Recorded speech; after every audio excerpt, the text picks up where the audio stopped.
Hello दोस्तों, की हाल चाल। तो आप आ चुके हैं हमारे चैनल टिकट पर, जहां हम आपको प्रोवाइड कर रहे हैं important and different MCQs on various topics for your job exams, for your entrance exams, for your school classes exams. तो आज इस वीडियो में हम आपके लिए 50 इंपॉर्टेंट एमसीक्यूज लेकर के आ रहे हैं on an important topic of science which is your atoms and molecules. इस टॉपिक पे आपको 50 एमसीक्यूज इस वीडियो में हम आपको प्रोवाइड करने वाले हैं। आप इन एमसीक्यूज को हमारे साथ सॉल्व करने की कोशिश करें और अपना जो स्कोर है वो हमारे साथ कमेंट बॉक्स में जरूर शेयर करें। 50 में से कितने आपको सही आते थे वो हमारे साथ शेयर जरूर करें। तो चलिए गुरु, करते हैं शुरू। पहला क्वेश्चन आपकी स्क्रीन पे है। आई होप सो आपको क्लियर दिख रहा है। First question is which of the following statements is not true about an atom. कौन सी स्टेटमेंट एटम के रिगार्डिंग सही नहीं है? Atoms are not able to exist independently. B, atoms are the basic units from which molecules and ions are formed. C, atoms are always neutral in nature. D, atoms aggregate in large number to form the matter that we can see, feel or touch। तो यहां पे जो सही statement नहीं है that is atoms are not able to exist independently. Option A, atoms independently exist भी करते हैं। बहुत सारे एटम जो होते हैं वो मॉलिक्यूलर फॉर्म में एग्जिस्ट नहीं करते, वो एलिमेंटल फॉर्म में एग्जिस्ट करते हैं। तो हम यहां पे टिक करेंगे ऑप्शन ए को। Next question is question number 2। According to the law of definite proportions, options: matter remain constant, matter can neither be created nor destroyed, and matter remains constant। इस option को मैं थोड़ा सा correct कर देता हूं। ये वाली ये आप हटा भी सकते हैं, इतना सा पार्ट आप हटा सकते हैं। Matter can neither be created nor destroyed. C option is a chemical compound is always made up of the same element combined together in the same fixed proportion। ये यहां पे अगेन टाइप हो गया, इसको रहने दें। And D option is all of these. तो definite proportion का जो लॉ है वो कहता है एक कंपाउंड को बनाने के लिए जो एलिमेंट कंबाइन करते हैं उनकी फिक्स प्रोपोर्शन होती है, डेफिनेट प्रोपोर्शन होती है। So right option is option C. Option C को यहां पे हम टिक कर लेंगे। क्लियर। नेक्स्ट क्वेश्चन सेकंड के बाद आता है the law of conservation of mass states that. Conservation of mass जो लॉ है वो बोलता है, वो सबको पता है, इजी सा क्वेश्चन है, mass can neither be created nor be destroyed. So option C will be the right option. Fine. Next question है energy can neither be created nor destroyed, it is options energy recreation, energy is energy cannot be reformed, law of conservation of energy, law of conservation। so energy can neither be created nor be destroyed, this is law of conservation of energy। ये energy के बारे में conservation को बताता है, तो that is law of conservation of energy। next question, in ammonia nitrogen and hydrogen is in ratio dash by mass. Mass के हिसाब से एमोनिया के अंदर नाइट्रोजन और हाइड्रोजन की रेशो क्या है? तो एमोनिया होता है NH3, एमोनिया इज NH3। अगर नाइट्रोजन के मास की बात करें तो दैट इज 14। हाइड्रोजन का एक एटम का मास है 1 यूनिट, तो 3 का हो जाएगा 3 unit. So ratio will be 14:3, that is option B will be the right answer. Next question है choose the incorrect statement. Incorrect statement कौन सी है वो हमें बताना है। First is energy can neither be created nor destroyed, this is correct, ये तो बिल्कुल सही है। In chemical substance elements present in definite proportion, ये भी लॉ ऑफ डेफिनेट प्रोपोर्शन है, ये भी सही है। Ammonia molecule made by hydrogen and oxygen. Ammonia molecule जो होता है वो हाइड्रोजन और ऑक्सीजन से बनता है, ये रॉन्ग है। एमोनिया में नाइट्रोजन और हाइड्रोजन होता है, तो हम टिक कर लेंगे इनकरेक्ट ऑप्शन सी को। Next question, small particle of matter is called. एक मैटर का सबसे स्मॉलेस्ट यूनिट क्या होता है, तो that is an atom, fundamental unit of matter, तो that is option D. Atomic radius is measured in. Atomic radius को मेजर किया जाता है, ऑप्शंस हैं kilogram, centimetre, millimetre, nanometre, NM is nanometre. So atomic radius, atom का radius बहुत ही कम होता है, तो सबसे छोटे यूनिट यहाँ पे हैं जिसमें एटम को की डायमेंशन से रेडियस हो गया या साइज हो गया, उसका मेजरमेंट हम कर सकते हैं, तो that is nanometre, NM. Option D is the right option. 1 nanometre हो गया, 1 nanometre is equal to 10⁻⁻⁹ metres. So इतने छोटे यूनिट हैं नैनोमीटर, तो option D is the right option. Next question है, an international scientific organisation which approves names of the elements, symbols and units is called. एक organisation, international organisation है जो ये जितने भी एलिमेंट्स हैं इनके सिंबल्स, यूनिट वगैरह असाइन करती है, तो उसका नाम क्या है। Option A periodic table, option B IUPAC, option C name system, D none of the above. तो IUPAC एक ऑर्गेनाइजेशन का नाम है, केमिस्ट्री के लिए जितने भी एलिमेंट्स या नेम्स, उनके सिंबल्स हैं, उनके बारे में ये फैसले लेती है। IUPAC, international union of pure and applied chemistry. Next question is, which of the following is not correct. इनमें से कौन सा सही नहीं है। सो AL is the symbol of aluminium, AG is the symbol of silver, AU is the symbol of gold, all of the above. तो यहां पे कौन सी इनकरेक्ट है, नॉट करेक्ट है, वो देखना है। तो AL जो होता है वो सिंबल तो होता है एल्यूमिनियम का, लेकिन A के साथ L जो होता है वो स्मॉल लेटर होता है। यहाँ पे इन्होंने इसको कैपिटल में लिख दिया है, तो रॉन्ग ऑप्शन हो जाएगा हमारा A। नेक्स्ट क्वेश्चन है, which one is correct symbol of copper. Copper का करेक्ट सिंबल कौन सा है, तो कॉपर के लिए सिंबल होता है Cu, ऑप्शन हो जाएगा D, Cu is the right option.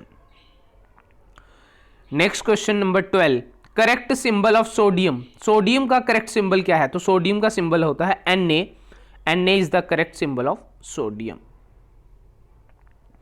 Choose the incorrect statement of the following. Correct statement हमें फाइंड करनी है, कौन सी है correct statement. Na is the symbol of nitrogen, that is wrong. Proton contains positive charge, that is true. Proton के ऊपर positive charge होता है। Electron is present in nucleus, wrong statement है, इलेक्ट्रॉन शेल में होते हैं। Su is the symbol of sulphur, that is also wrong, sulphur का symbol S होता है।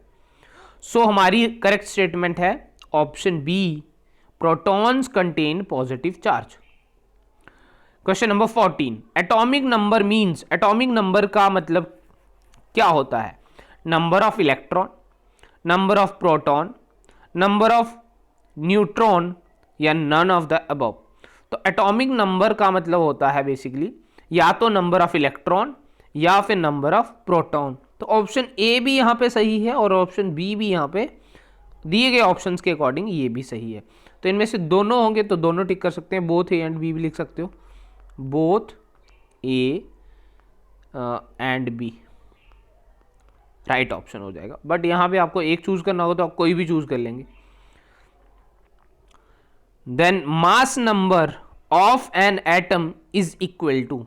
मास नंबर किसके बराबर होता है, sum of proton number and electron number, multiplication of proton number and electron number, sum of proton number and neutron number, multiplication of proton number and neutron number. तो mass number होता है कितने proton हैं और कितने neutron हैं, तो that is sum of proton number and neutron number. Option C is the right option. AMU is abbreviation of dash unit. AMU किसके यूनिट्स की एब्रीवेशन है, किसके यूनिट के लिए यूज होता है? तो AMU एटॉमिक मास यूनिट है, तो मास के यूनिट के लिए यूज होता है AMU. तो right option is option B. Group of 2 और मोर एटम्स इज कॉल्ड. 2 या 2 से ज्यादा एटम्स का ग्रुप क्या होता है? तो एलिमेंट होता है, मॉलिक्यूल होता है, कॉम्प्लेक्स होता है या मिक्सचर होता है? तो 2 या 2 से ज्यादा एटम्स के ग्रुप को हम कहते हैं मॉलिक्यूल. 2 या 2 से ज्यादा एटम कंबाइन हो जाएं उनको हम क्या कहेंगे? मॉलिक्यूल कहेंगे. ऑप्शन बी को हम टिक करेंगे right option. Chemical formula of ozone is. Ozone का केमिकल फॉर्मूला क्या है? तो ओजोन ऑक्सीजन से बना होता है. That is true. ऑक्सीजन के कितने मॉलिक्यूल्स, कितने एटम सॉरी मिलकर के ओजोन का एक मॉलिक्यूल बनाते हैं? तो 3 जो एटम्स हैं ऑक्सीजन के वो मिलके ओजोन बनाते हैं. तो ऑप्शंस आपके सामने है O2, O3, OH, OZ. तो right option is O3. O3 is the chemical formula of ozone. B को यहां पे टिक करेंगे. Question number 19. The number of atoms constituting a molecule is known as its. कि जितने एटम एक molecule बनाते हैं वो उस मॉलिक्यूल की क्या बन जाती है? जितने एटम मॉलिक्यूल में होते हैं वो उसकी क्या होती है? Molecular weight, atomic number, atomicity या मॉलिक्यूल? तो दैट इज और atomicity. Atomicity is the number of atoms in a molecule. तो ऑप्शन सी को टिक करेंगे right option. Question number 20. Atomicity of nitrogen is. Nitrogen की एटॉमिसिटी कितनी है? Nitrogen में कितने एटम कंबाइन करके मॉलिक्यूल बनाते हैं? तो नाइट्रोजन में 2 एटम कंबाइन करके N2 नाइट्रोजन मॉलिक्यूल बनाते हैं. So it is diatomic. Option A को हम टिक करेंगे right option. Charged species are known as. जो चार्ज्ड एटम्स होते हैं उन्हें हम क्या कहते हैं? इलेक्ट्रिक करंट, एनॉयंस, आयोन्स या फिर करंट? तो चार्ज स्पीशीज को हम जनरली कहते हैं आयोन्स. आयोन्स में पॉजिटिव चार्ज स्पीशीज भी आती हैं और नेगेटिव चार्ज स्पीशीज भी आती हैं. तो ऑप्शन सी को टिक करेंगे right option. Negatively charged ions are called. Negatively charged ions जो होते हैं उन्हें हम क्या कहते हैं? मॉलिक्यूल्स, एटम्स, आयोन्स या कंपाउंड्स? नेगेटिवली चार्ज्ड आयोन्स जो होते हैं दे आर स्पेसिफिकली अगर हम कहें तो उनको एनॉयन कहते हैं. एनॉयन का ऑप्शन यहाँ पे तो है नहीं, तो आयोन्स तो होंगे ही होंगे. तो ऑप्शन सी को यहाँ पे हम टिक करेंगे. अदरवाइज एनॉयन होगा ऑप्शन में तो उसको टिक कर लिया जाएगा. Clear. Question number 23. Positively charged ions are called. Positively charged ion को क्या कहते हैं? आयोन्स कहते हैं, एनॉयंस कहते हैं, कैटायंस कहते हैं, इलेक्ट्रॉन्स कहते हैं. तो पॉजिटिवली चार्ज जो आयोन्स होते हैं उन्हें हम कैटायंस कहते हैं. तो cation is the more precise answer. यहां पे सबसे ज्यादा प्रिसाइज एप्रोप्रिएट आंसर है ऑप्शन सी कैटायंस. इसको हम टिक करेंगे. 24th. NaCl is the chemical formula of. NaCl इनमें से किसका chemical formula? Na is sodium, Cl is chlorine. तो यह है sodium chloride. Option B tick कर लेंगे right option, sodium chloride. Next. Which is the polyatomic ion from below options. Poly atomic means किसमें 2 से ज़्यादा एटम जुड़ करके कंबाइन होकर के रह सकते हैं. पॉली एटॉमिक इनमें से कौन सा है? या फिर आप ऐसा कह सकते हैं किसमें 1 से ज़्यादा तरह के एटम्स जो हैं वो कंबाइन होते हैं. तो हाइड्रोजन के अंदर H2, hydrogen is H2, oxygen is O2, argon simple है Ar, ammonium is NH4. So this is over polyatomic ion. NH4 1 positive. तो option D is the right option. Clear. 26. Combining power of an element is known as, एक element कितने और दूसरे, एक element का atom कितने दूसरे एटम के साथ कंबाइन करता है केमिकली, उसे हम कहते हैं उसकी वैलेंसी। तो valency of an element is its combining power. Option A valency is the right option, उसे हम टिक करेंगे। Choose a correctly written molecular formula, जो सही तरीके से लिखा गया मॉलिक्यूलर फॉर्मूला है वो करेक्ट करना है। OH2, OC, OCA, MgOH2। तो एक मॉलिक्यूलर फॉर्मूला लिखते समय हमें पॉजिटिव आयन पहले लिखना होता है, देन उसके साथ लिखना होता है नेगेटिव आयन। बट यहाँ पे उल्टा है, यहाँ पे भी उल्टा है, नेगेटिव पहले है, यहाँ पे भी उल्टा है, कैल्शियम पॉजिटिव होता है, ऑक्सीजन नेगेटिव होता है। तो right option is option D, magnesium जो कि पॉजिटिव आयन है 2 पॉजिटिव, और OH जो कि 1 नेगेटिव है, उसके 2 आयन होंगे यहाँ पे, OH2 नेगेटिव।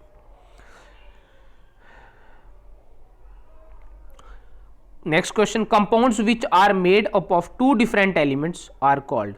ऐसे कंपाउंड जो दो अलग तरह के एलिमेंट से मिलकर बनते हैं उन्हें हम कौन से कंपाउंड कहते हैं? Elemental, molecular, polyatomic, binary compounds. तो 2 एलिमेंट से बनने वाले कंपाउंड्स को हम कहते हैं बाइनरी कंपाउंड्स।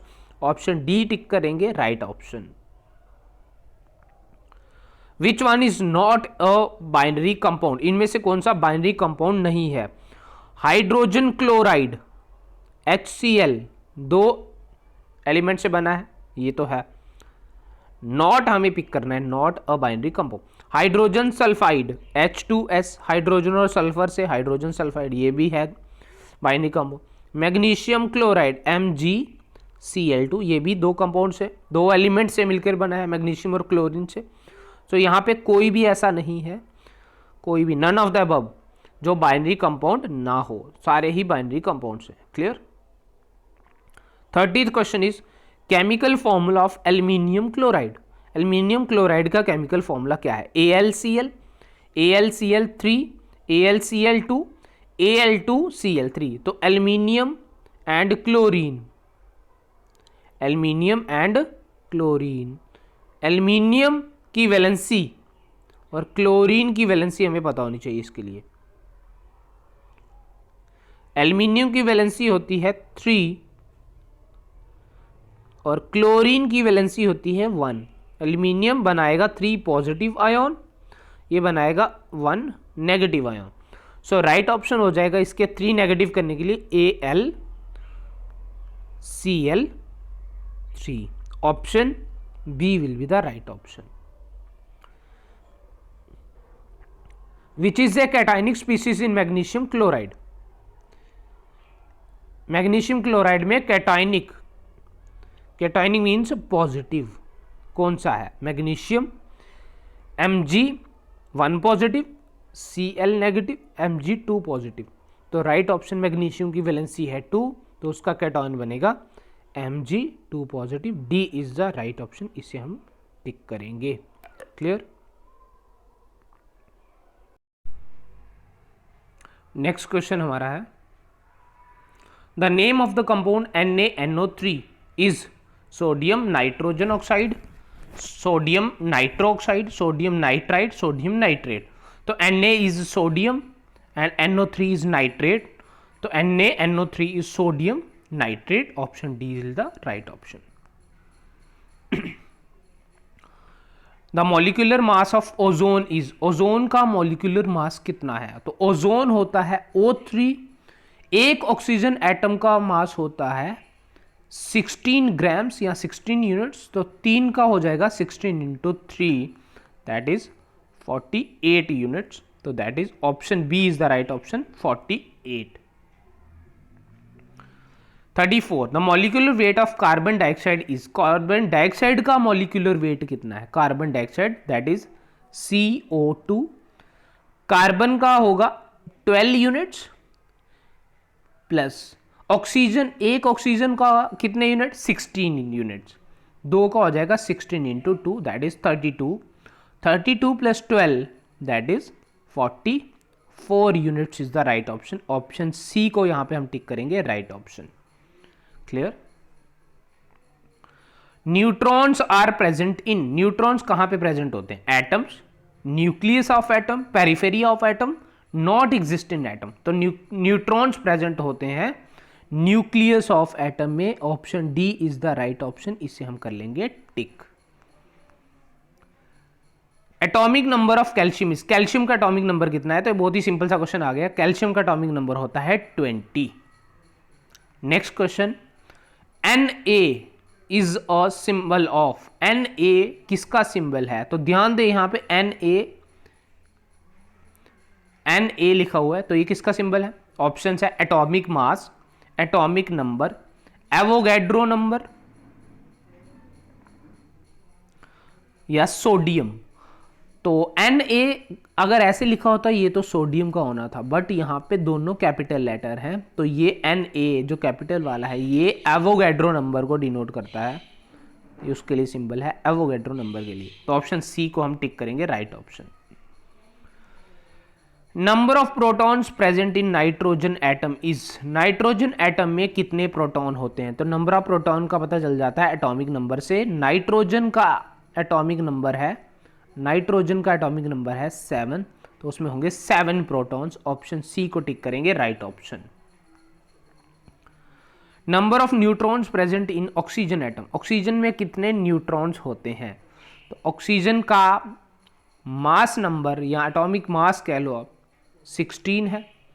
16 में से उसके हम मास में से प्रोटॉन माइनस कर लेंगे तो बचेंगे न्यूट्रॉन। तो मास नंबर 16 में से प्रोटॉन 8 निकलेंगे, तो हमारे पास रह जाएंगे number of neutrons, that is 8 neutrons. Option A is the right option, इसे हम टिक करेंगे। Question number 40 is valency of carbon is, carbon की वैलेंसी क्या होगी? 2, 4, 8, 7। कार्बन का एटॉमिक नंबर है 6। कॉन्फ़िगरेशन अगर हम बात करें इलेक्ट्रॉनिक कॉन्फ़िगरेशन की, तो 2, 4, फर्स्ट शेल में 2 इलेक्ट्रॉन, सेकंड में 4। इस 4 को हमें ऑक्टेट रूल के हिसाब से 8 करना होगा, लेकिन 4 हमें इलेक्ट्रॉन गेन या लूज नहीं हो सकते, तो ये अपनी शेयरिंग करेगा 4 इलेक्ट्रॉन की, तो इसकी वैलेंसी है 4। B is the right option. Molecular weight of chlorine molecule, chlorine का जो मॉलिक्यूल है, ध्यान दें यहाँ पे मॉलिक्यूल है, उसका वेट कितना होगा? तो क्लोरीन के मॉलिक्यूल की बात करें तो क्लोरीन मॉलिक्यूल होता है Cl2, इसका वेट कितना है? एक क्लोरीन 35 यूनिट्स या 35 ग्राम्स का हम मान सकते हैं एटम, तो 2 है तो इंटू 2 दैट इज 70 यूनिट्स इसका मॉलिक्यूलर वेट होगा। ऑप्शन सी को टिक कर देंगे, right option. What is the molecular mass of methane gas, methane gas का मॉलिक्यूलर मास कितना होगा? मीथेन, तो सबसे पहले तो आपको फॉर्मूला पता होना चाहिए मीथेन गैस का, तो that is CH4 is methane. इसका मॉलिक्यूलर मास कितना आएगा?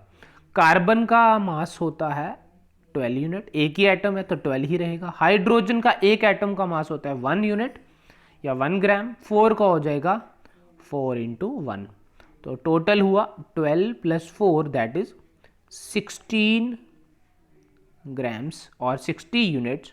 ऑप्शन ए को टिक करेंगे, right option. Maximum number of electrons in L shell, L shell में मैक्सिमम कितने इलेक्ट्रॉन होते हैं? तो फर्स्ट शेल होती है के शेल, सेकंड शेल होती है एल शेल। तो एल शेल में, सेकंड शेल में मैक्सिमम आते हैं 8 इलेक्ट्रॉन्स, तो right option is option A. Molecular mass is defined as the, molecular mass को हम क्या डेफिनेशन के अकॉर्डिंग मानते हैं? ए, तो मॉलिक्यूलर मास जहां पे भी होता है हमारा उस वो होता है बेसिकली कार्बन जो होता है C12, उसके एक मॉलिक्यूल के कंपैरिजन, मतलब एक मॉलिक्यूल का मास कितना होता है? तो कार्बन के 12th पार्ट का mass of carbon 12th 1 atom, उसका जो मास होता है वो हमारा हो जाता है मॉलिक्यूलर मास। तो right option is mass of 1 molecule of any substance compared with the mass of 1 atom of C12, that is the right option, option A. 1U और AMU मीन्स, एक U लिखें या एक AMU लिखें, इसका meaning क्या होता है? तो 1 यूनिट मास या 1 एटॉमिक मास यूनिट का मतलब होता है कार्बन के 12th पार्ट का मास, 1/12th mass of carbon atom. Carbon के 12th पार्ट का कितना मास है? तो option A is the right option. Neutron is, neutron क्या है? Option chargeless, massless. न्यूट्रॉन पे चार्ज नहीं होता तो ठीक है, चार्जलेस होना चाहिए। हैज़ चार्ज, रॉन्ग ऑप्शन है, ऑप्शन सी रॉन्ग है, ऑप्शन डी रॉन्ग। चार्जलेस होगा लेकिन मास जो है वो न्यूट्रॉन का कंसिडर होता है, तो right option is A, sorry right option is B, chargeless but has some mass. Next, oxygen is, oxygen जो है वो किस तरह की एटॉमिसिटी शो करता है? मोनोवेलेंट है, बाईवेलेंट है, ट्राईवेलेंट है, और एटॉमिसिटी नहीं, यहाँ पे वैलेंसी पूछ रहा है। Oxygen is monovalent, 1 valency show करता है, बाईवेलेंट है, ट्राईवेलेंट है या टेट्रावेलेंट है? तो ऑक्सीजन की जो वैलेंसी है that is 2, so it is bivalent.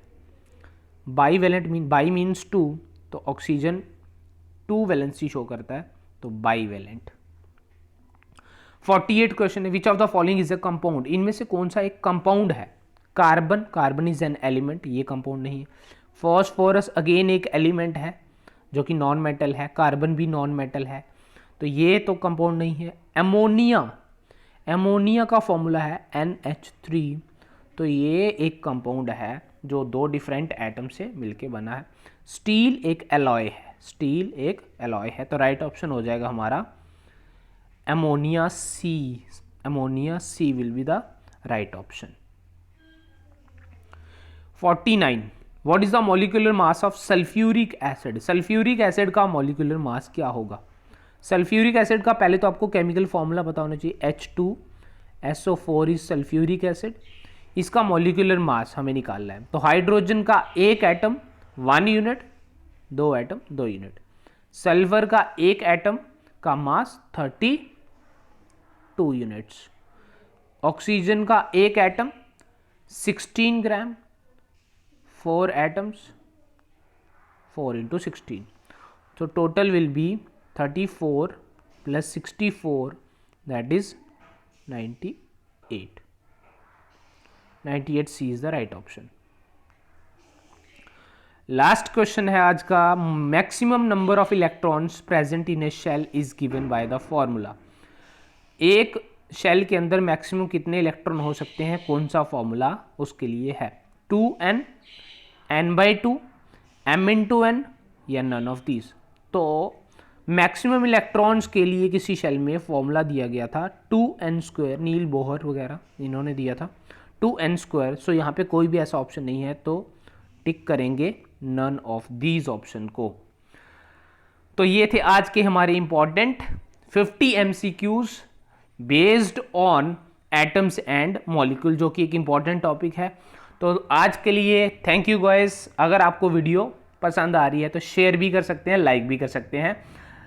तब तक के लिए नेक्स्ट वीडियो